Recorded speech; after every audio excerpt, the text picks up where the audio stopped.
Hello, everyone. My name is Don Hyder. I'm the Executive Director for the Markkula Center for Applied Ethics here at Santa Clara University. We're so happy you're with us today for this webinar in government ethics. I just want to mention that at the end of today's session, at the end of our presentation, we'll have time for Q&A. And if you want to ask a question, there's a tab at the bottom of your screen that says Q&A. Just go ahead and click that and write your question in there, and then we'll get to them as we can. But we have enough time at the end to do that. So it gives me a great deal of pleasure to introduce to you John Pelissero. John's a senior scholar at the Markkula Center here at Santa Clara. He's also a professor emeritus of political science at Loyola University Chicago, where he served on the faculty for 35 years. He's an accomplished researcher and teacher in lots of different areas in American politics, but he's a specialist in urban politics and public administration. He's published dozens of articles in political science journals and has published 2 books.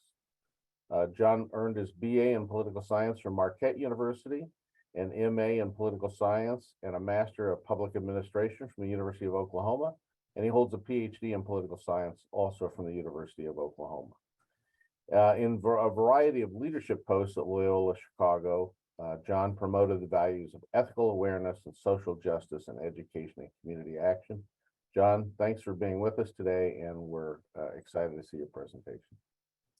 Thank you very much, Don. I'm certainly pleased to be here and to offer some brief thoughts this morning about the developments in voting rights and the oversight of election administration in the United States.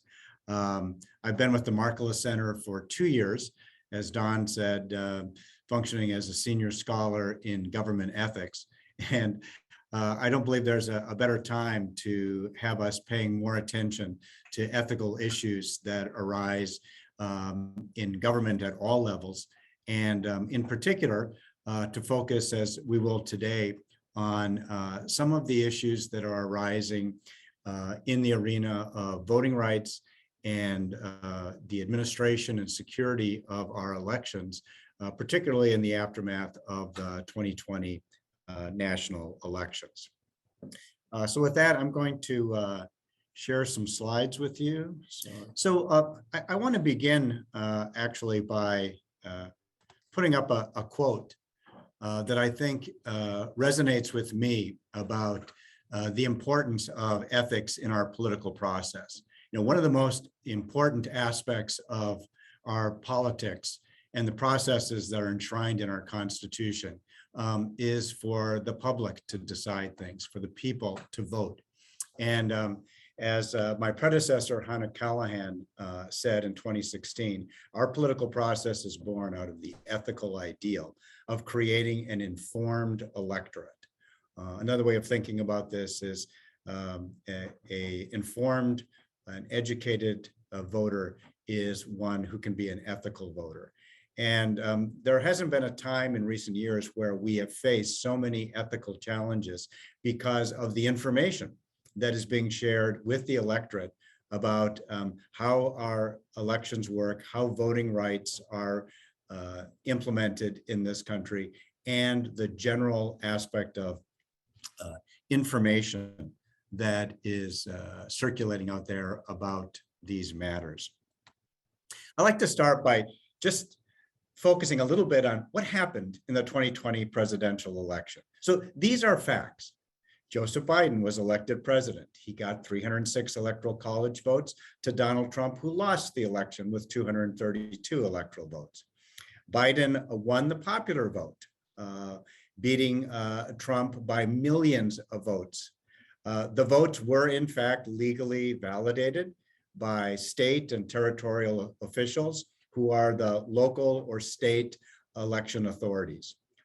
Many states, as we all know, recounted, recanvassed, and re-verified its official election results. And the electoral college votes were conducted by the proper electors in the states and the District of Columbia. Congress met to certify the electoral outcomes, and it accomplished that on January 7th. And experts in the field of election security have described the 2020 election process is probably the most secure in election, most secure election in US history. And let's keep in mind that this comes on the heels of the information coming out of the 2016 election experience, that there were attempts to interfere with the proper casting of ballots, the counting of ballots and so forth in 2016, which is what had the federal government and state and local election authorities so focused on ensuring the security of the 2020 election.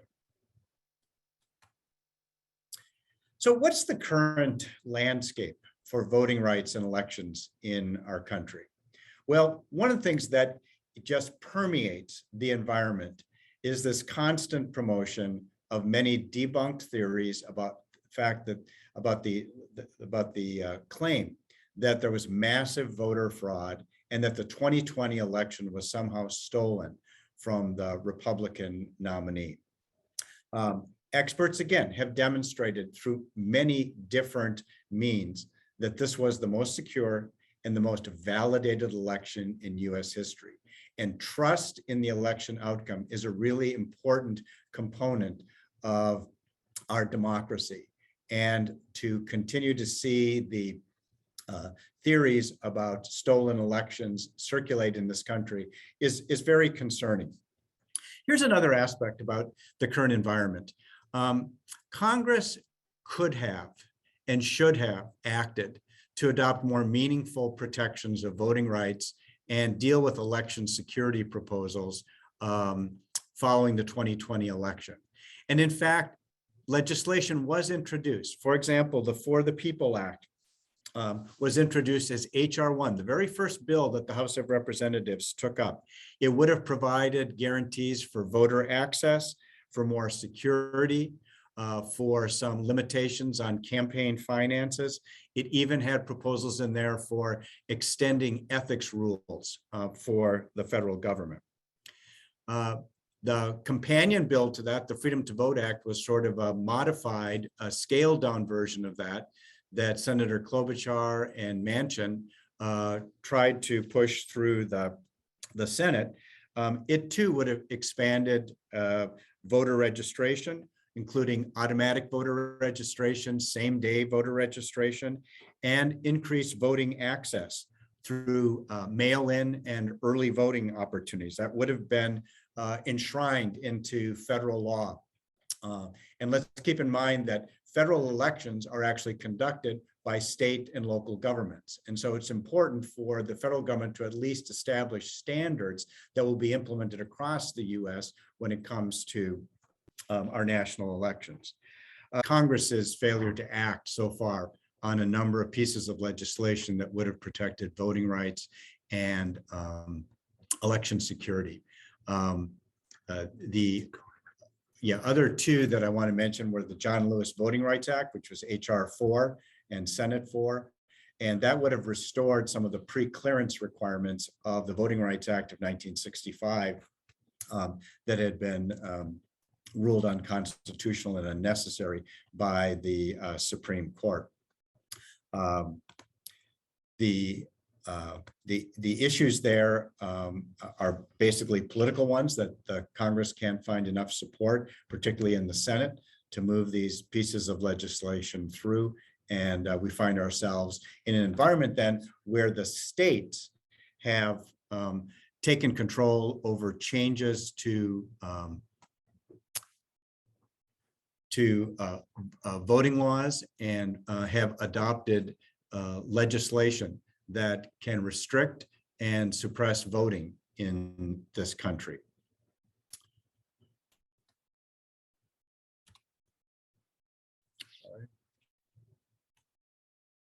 Now, in a normal time, we would be looking for ways to expand voter access. We'd be expanding same-day voter registration, absentee voting without any excuse, early voting and early voting locations that are convenient.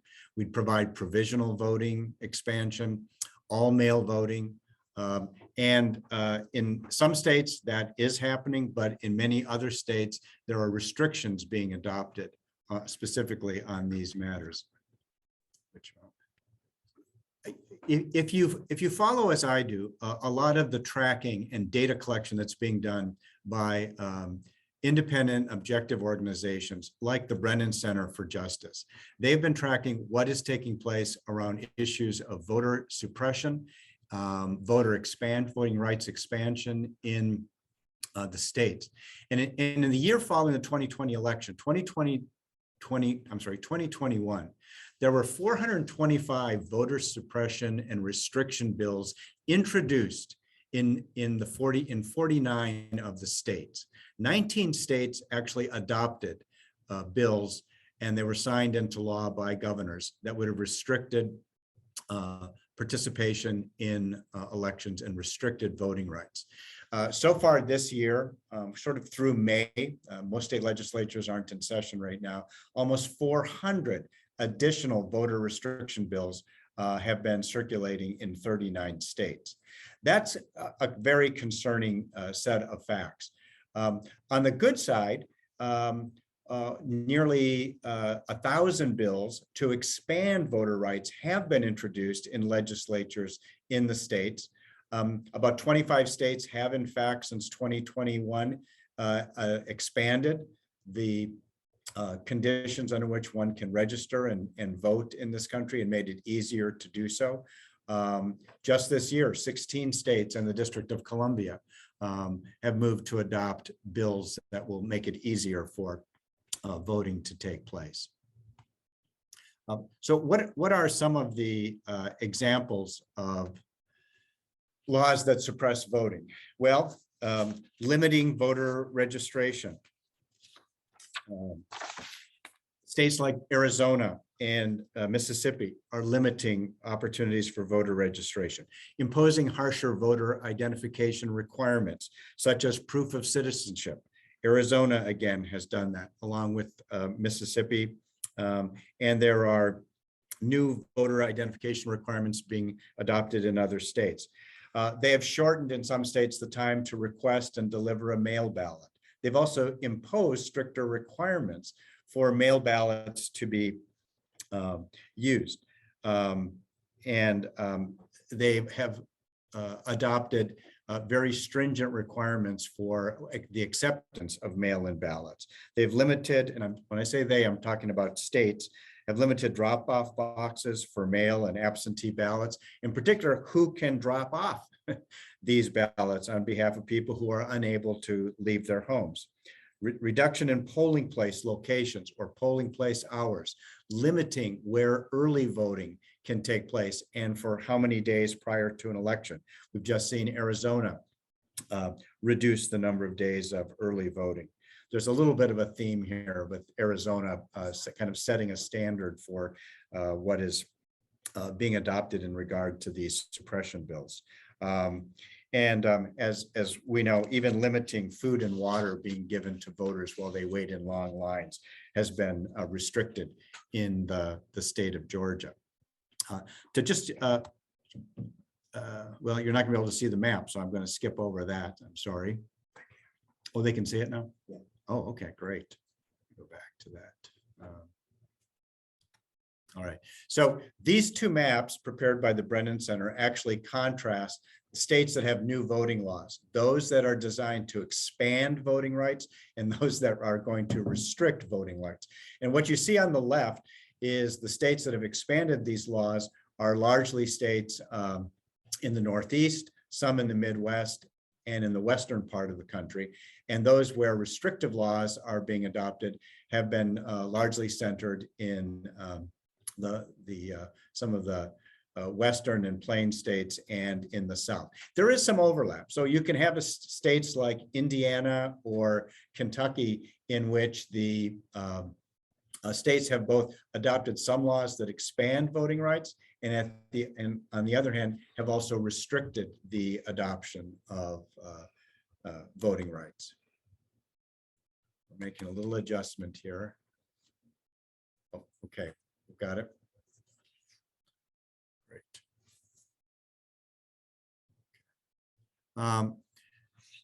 So So I just mentioned what was going on in the area of voting rights and suppression and restriction. I also want to talk a little bit about some of the issues in election authorities and what they can do and to follow their legal responsibilities to conduct our elections, count the votes, certify and validate the votes.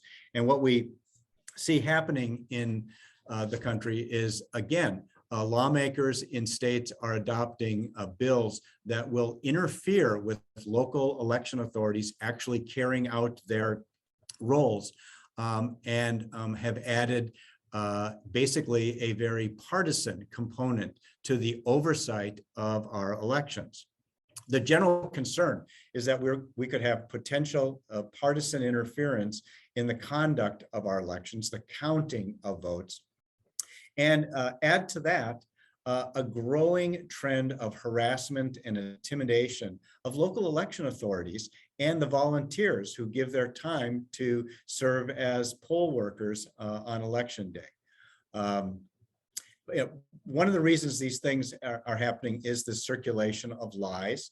But there's also the lack and the absence of a national standard for our election processes that would specify how we should be securing the work of our election authorities and what we need to do to ensure that our equipment and security are the best that it can be. So what are some of the examples of steps that have been taken in legislatures to subvert the fair administration and outcomes of elections? Well, for example, allowing legislators to control election results. That is, to declare that they don't trust the results being tabulated, being presented by the state and local election authorities. And in states like Arizona and Kansas, it will now be possible for state legislatures to take control over the final conduct of elections. Other steps include invalidating actions by the duly appointed election authorities, either on the spot or following the casting of ballots, permitting poll watchers who are supposed to be seen and largely not heard to allow them to interfere with balloting by voters. It restricts assistance to voters in some states. We've had expanded and very risky purges of voter rolls on a very weak basis of having incorrect information on the voter rolls. Partisan interference, as I've already mentioned, has been permitted now in states like Georgia, Arizona, New Hampshire, Rhode Island.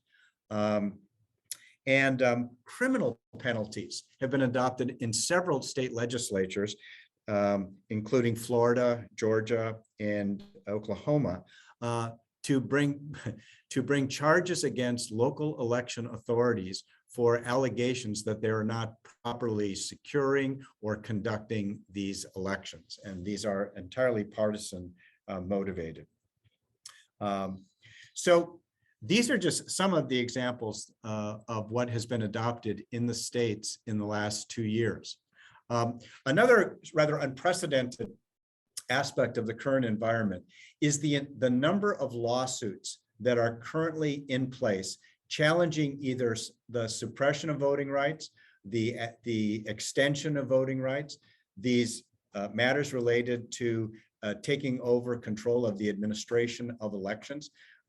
We've never seen so many lawsuits that are actively in place, and Democracy Docket, which is tracking these on behalf of the legal community and the media, are just finding just an unprecedented number of challenges in place. Some are being done to try to restore voting rights and to restore the integrity of the role of election authorities over their state and local elections.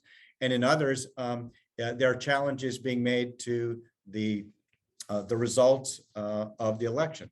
Just this week, the Republican Party in Michigan filed a lawsuit to invalidate the 2020 presidential election results from Michigan and hold a new election.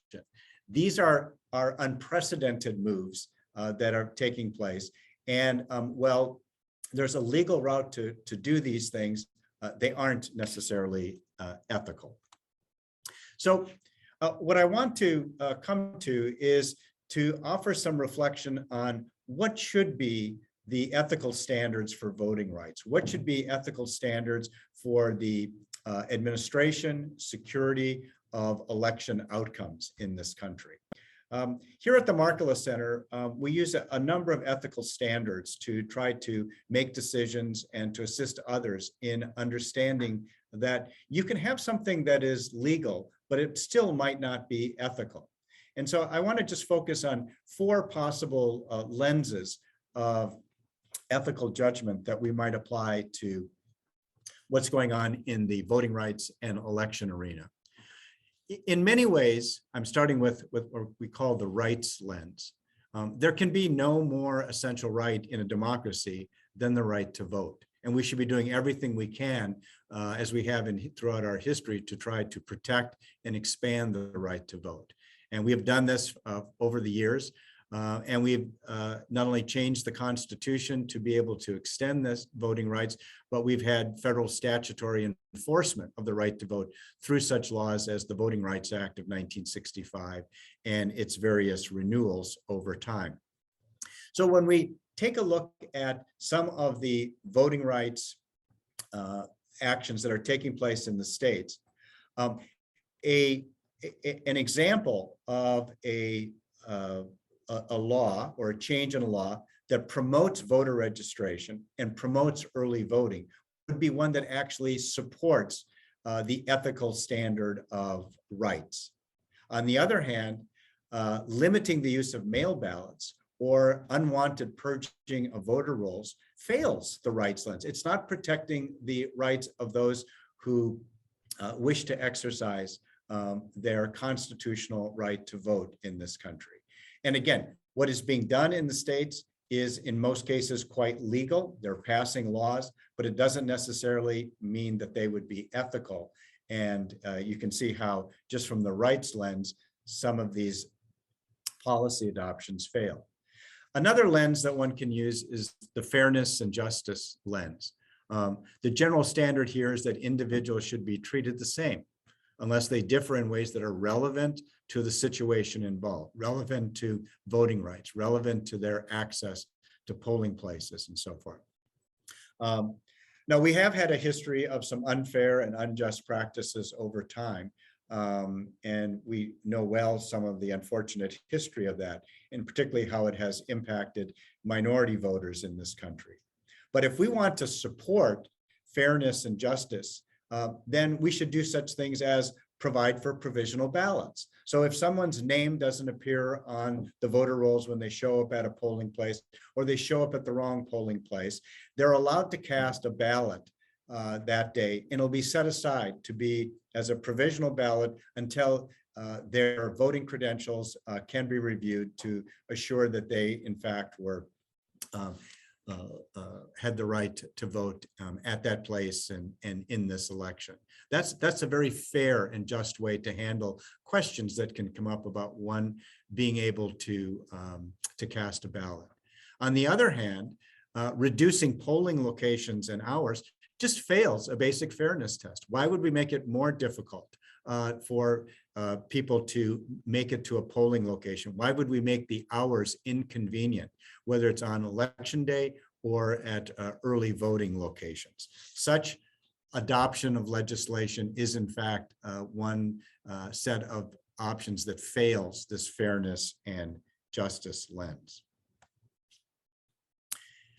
A third lens is virtue ethics. And I think that we're in a particularly challenging environment for virtue right now. Facts matter when it comes to being virtuous, because truth is an essential component of trust. And here we're talking about trust in our democracy, trust in those who are responsible for conducting the processes of the democracy. I believe it's quite true that nearly every state and local election official has a very strong and deep commitment to the integrity of those electoral processes that they have been put in charge of. They're entrusted with administering them with integrity, with fairness and justice. and the challenges and the allegations and the intimidation against those who are responsible for administering our elections based upon lies basically lacks virtue. And again, you can do something that is legal, but it may not be meeting a standard of virtue ethics. So as an example, actions in the states that do support virtue would be protecting professional election authorities and guaranteeing election security. On the other hand, suppression laws that are based upon lies about fraud that doesn't exist or intimidation of election workers, that fails basic standards of decency.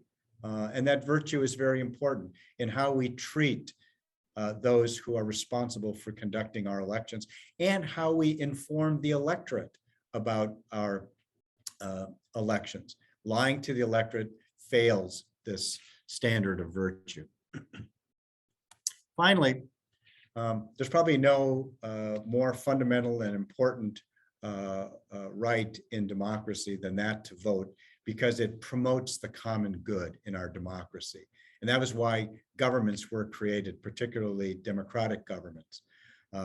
We do believe that public officials should be acting to promote the public interest, not a partisan one, when it comes to the protection of voting rights and when it comes to the conduct of our elections.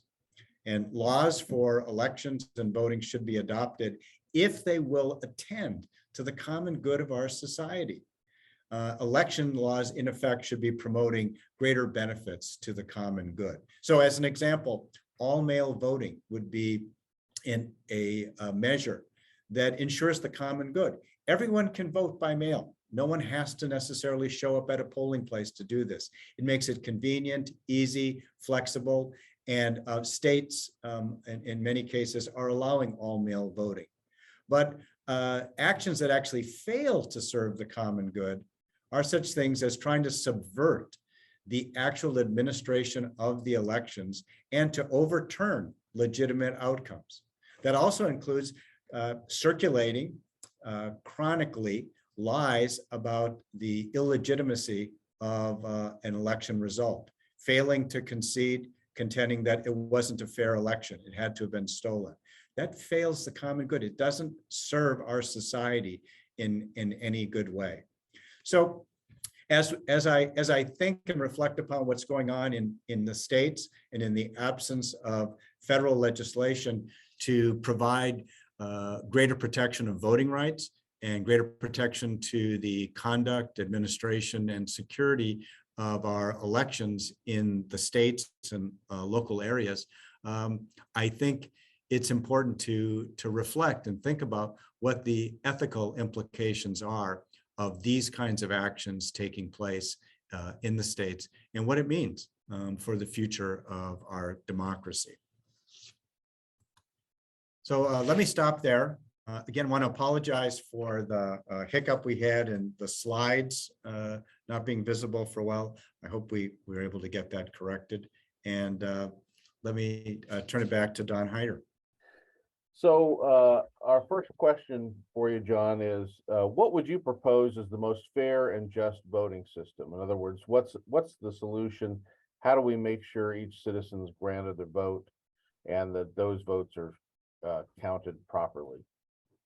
Yeah, I think it's very important for us to recognize the fact that the federal government does not conduct its own elections. We rely upon state and local election authorities to do those. And for the most part, they do a very good job and they're very professional in what they do. But in terms of a system, one of the things that works best in the federal system that we have in this country is for the national government to adopt some broad standards for the protection of voting rights and for the conduct of our elections. We have seen that when the Constitution has been amended by the national process that we provide to extend voting rights, but we also see it in federal legislation, which codifies the a set of standards that the states should follow. And when you think about how intergovernmental relations works in this country, where the national government is oftentimes adopting standards around water quality, air quality, highway standards, speed limit standards, whatever it might be, they're laying out a basic standard for all other governments, state and local, to follow. Then state and local governments can adapt their policies to both embrace what the federal government is setting as the basic floor for public policy and customize it or make it germane to local political culture and so forth.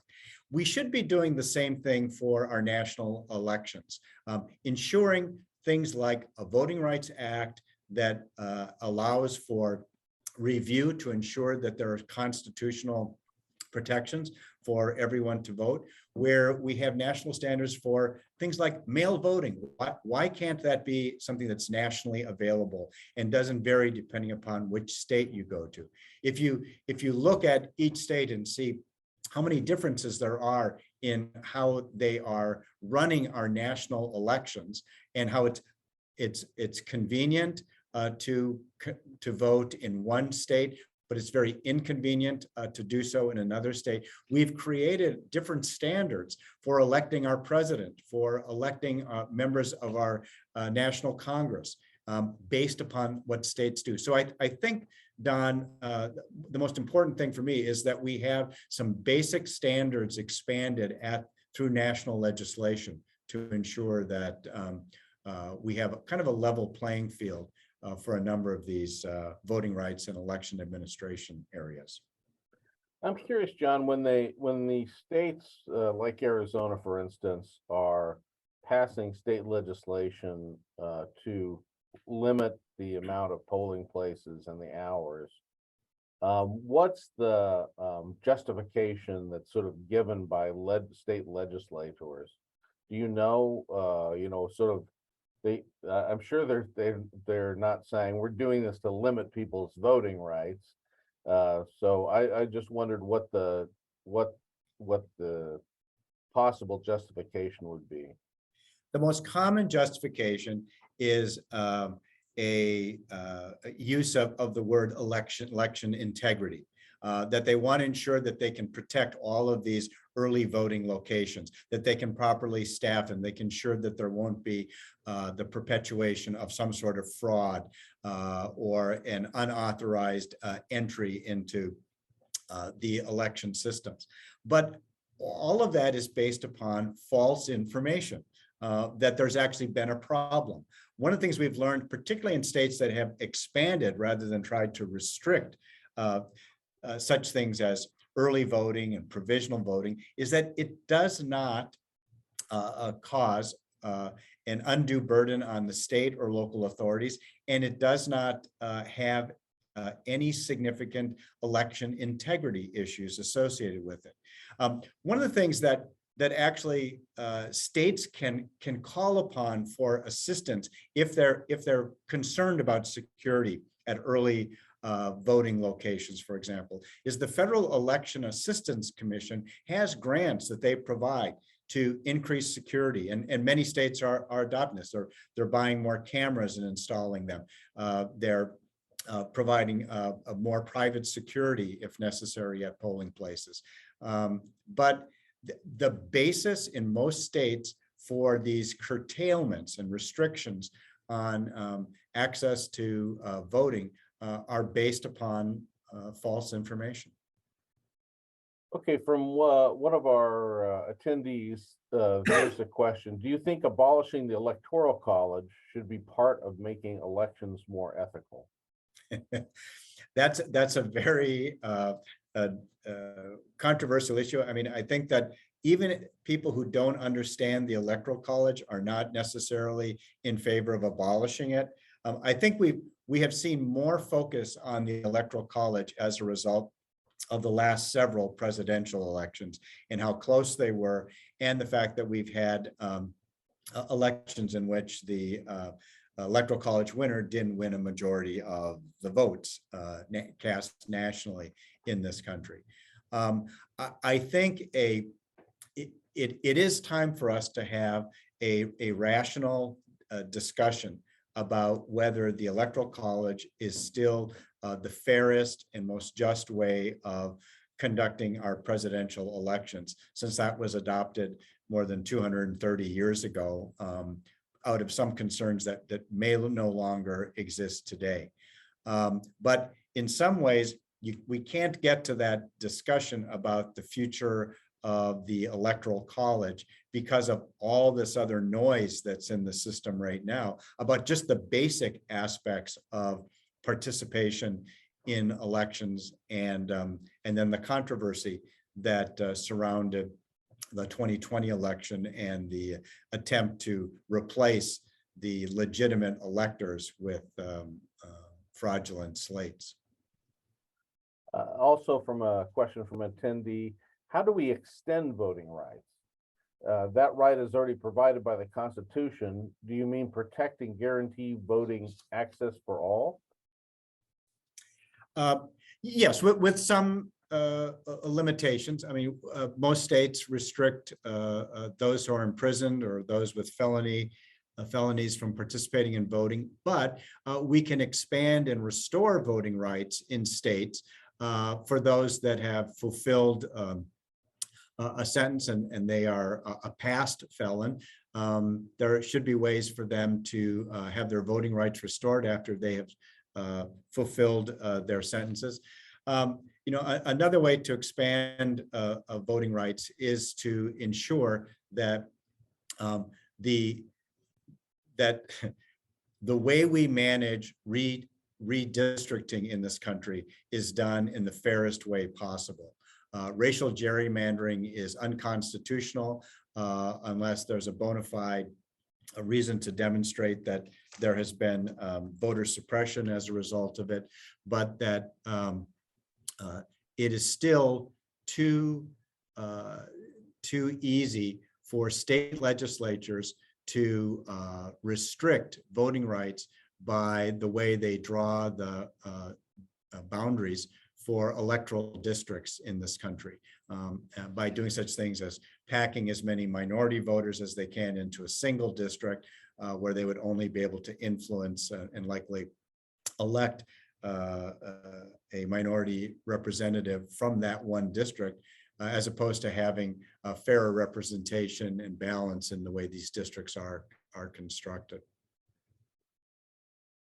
From Dan Cooperman, as a practical matter, how can we get national standards for voting approved by Congress when one of the two major political parties is responsible for virtually all the initiatives to restrict voting rights?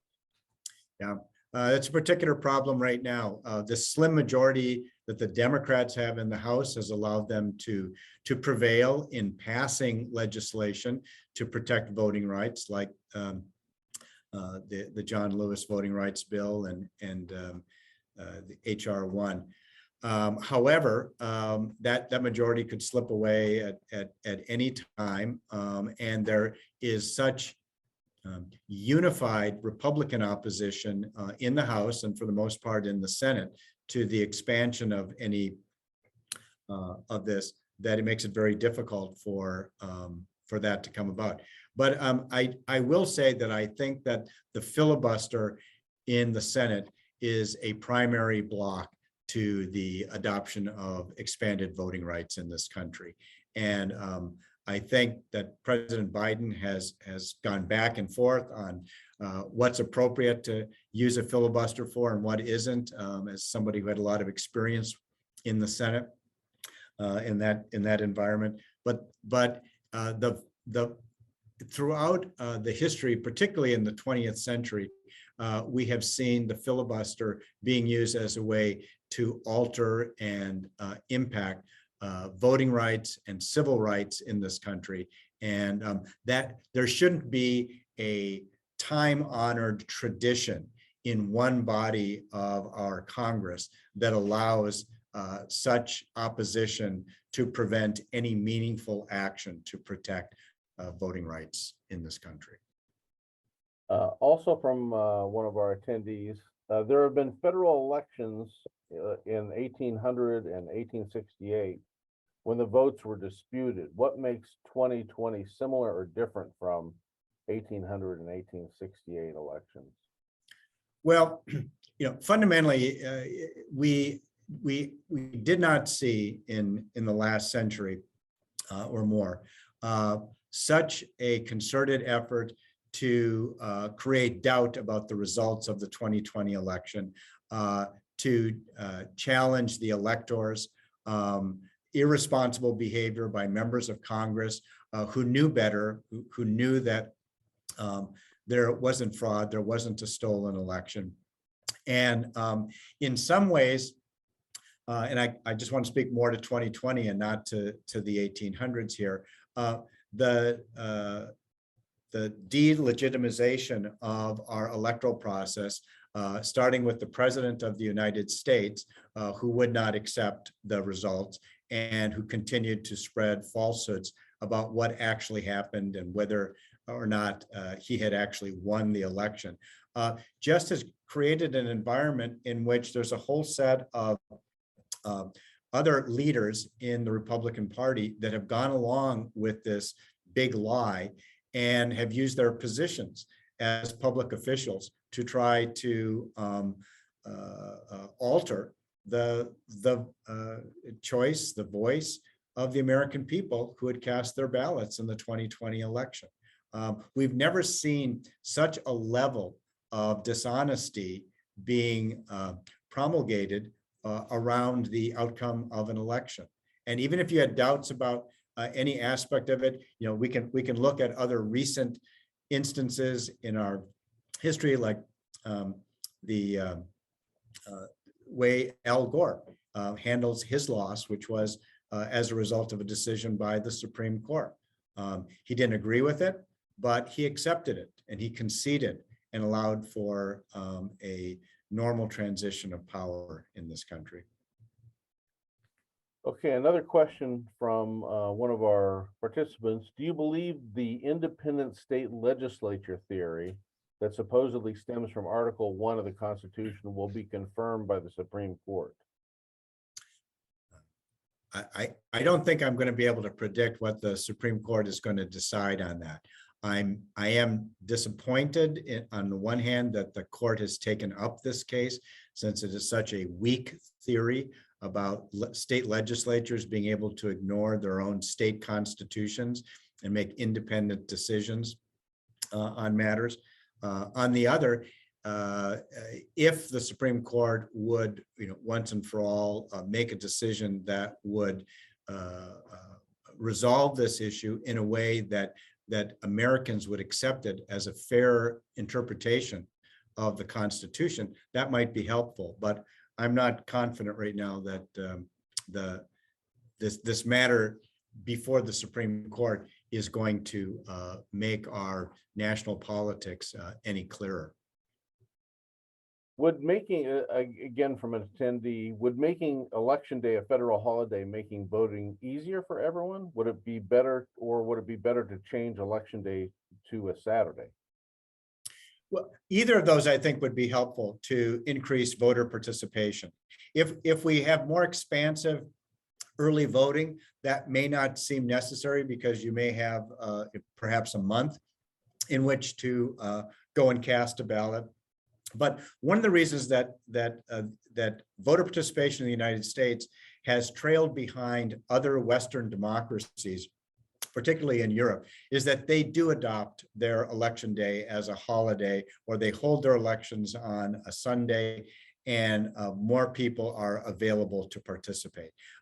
Making our elections held on the first Tuesday after the first Monday, and even numbered years, a day in which people are working, people have responsibilities to care for their children and get to work and so forth, is just not the best condition for having broader participation in our elections.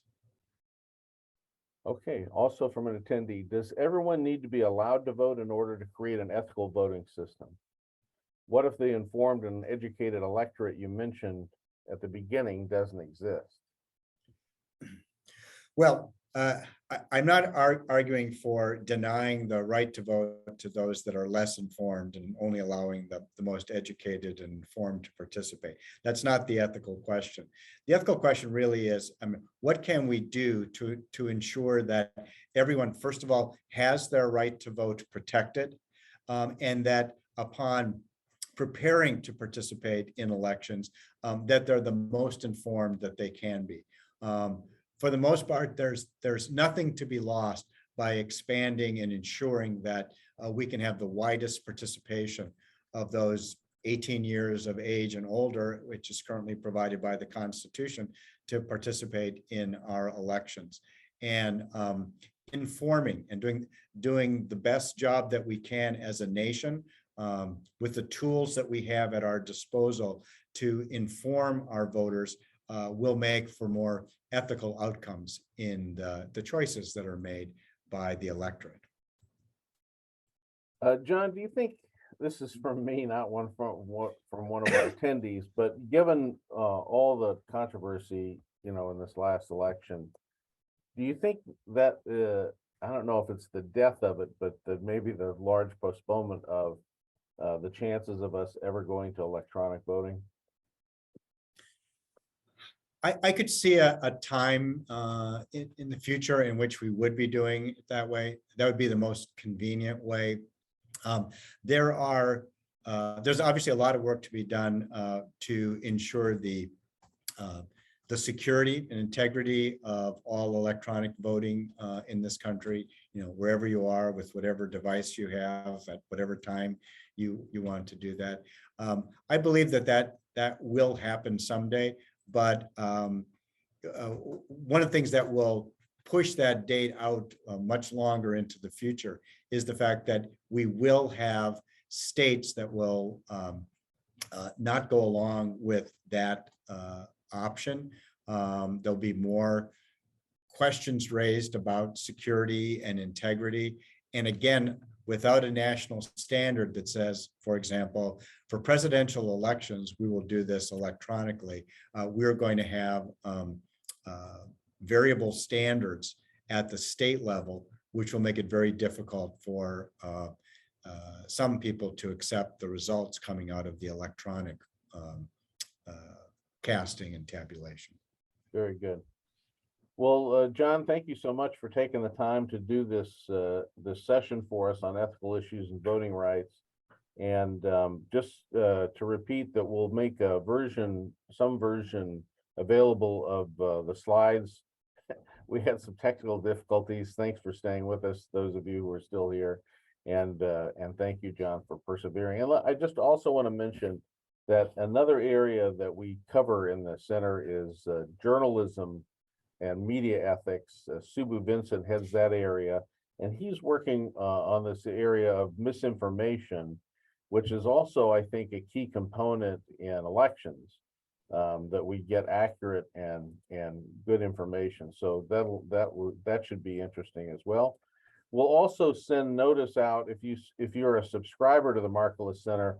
We'll send out a link to the recording of this seminar, should you like to see it again.